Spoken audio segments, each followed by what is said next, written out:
Assalamualaikum warahmatullahi wabarakatuh. Anak-anakku, kita bertemu lagi dalam membahas IPA tentang perkembangbiakan hewan dan tumbuhan.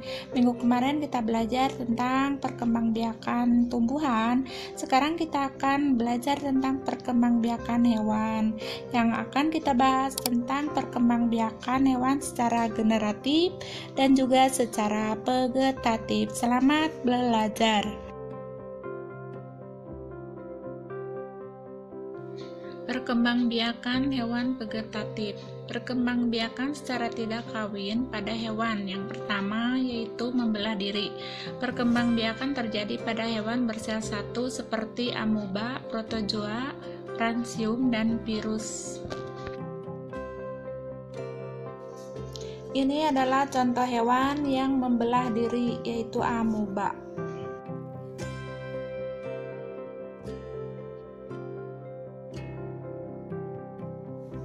B. Tunas. Calon anak muncul dari bagian samping tubuh. Lama-kelamaan calon anak tersebut besar dan memisahkan diri, contohnya anemo laut dan hidra.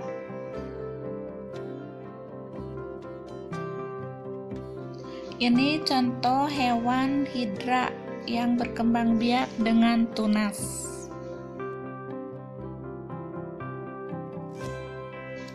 Perkembangbiakan hewan secara generatif. Perkembangbiakan generatif pada hewan diawali dengan perkawinan atau pembuahan. Pembuahan adalah peleburan antara ovum dengan sperma. Setelah terjadi perbuahan, terbentuklah zigot. Zigot adalah sel telur yang telah dibuahi.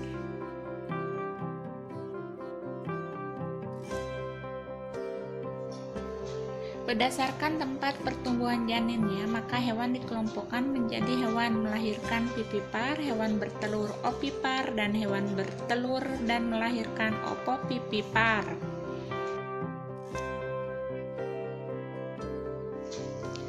Hewan melahirkan atau vivipar. Hewan melahirkan atau vivipar mempunyai ciri-ciri sebagai berikut. 1. Janin tumbuh di dalam rahim. 2. Janin memperoleh makanan dari induknya. 3. Pertumbuhan janin relatif lambat. 4. Mempunyai daun telinga. 5. Induk betina menyusui.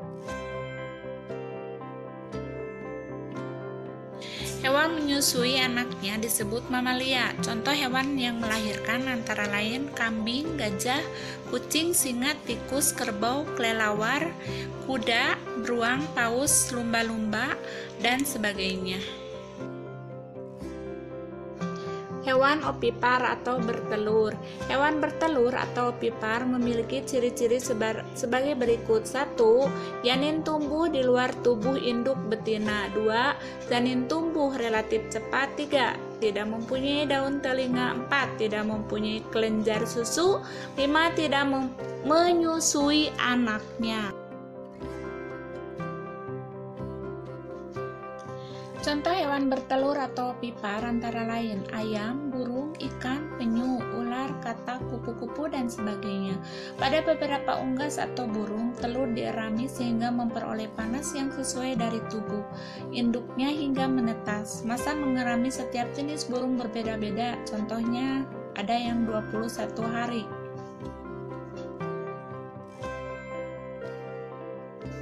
C. Hewan bertelur atau melahirkan atau opovivipar. Kadal sebenarnya merupakan hewan bertelur, tetapi telurnya menetas di dalam tubuh induk betina. Kemudian anaknya keluar dari tubuh induk betina. Hewan yang demikian disebut hewan bertelur melahirkan atau opovivipar. Hewan lainnya termasuk opovivipar antara lain beberapa jenis ular dan ikan hiu. Pertanyaannya 1. Sebutkan contoh hewan yang berkembang biak dengan tunas. 2. Sebutkan perkembangbiakan hewan secara generatif. 3. Berikan 3 contoh hewan ovipar. 4. Berikan 3 contoh hewan vivipar. 5. Kadal berkembang biak dengan cara.